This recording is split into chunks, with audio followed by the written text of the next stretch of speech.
ஆண்டின் பொதுக்காலம் 13ஆம் ஞாயிறு.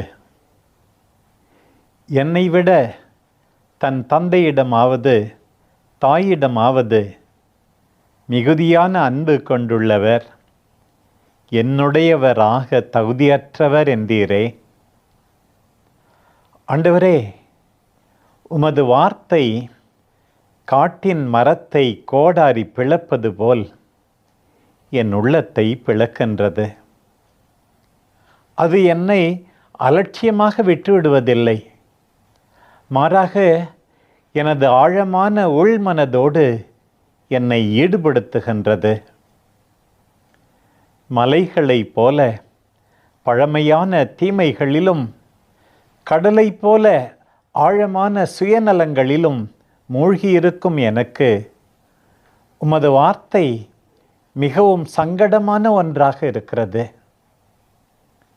ஆயினும் நான் உணர்கின்றேன், எந்த எதிர்ப்பும் காட்டாமல் உமது வார்த்தை எனக்குள் ஊடுருவவும் என்னை ஆட்கொள்ளவும் நான் அனுமதித்தால் எனக்கொரு புதிய பயணம் தொடங்கும். அது கடினமானதுதான்.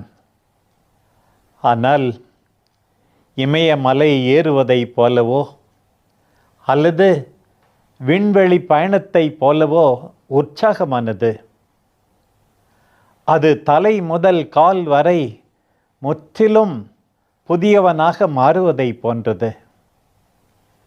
ஒரு குழந்தையின் கண்களோடு வியப்பும் மகிழ்ச்சியும் நிறைந்த பார்வையுடன் என் முன்னால் திறந்திருக்கும் பாதையையும் பாஸ்கா கால வானவில்லின் வண்ணங்களை கொண்ட எதிர்காலத்தை நோக்கி என்னை அழைத்துச் செல்லும் பாதையையும் நோக்குவது போன்றது.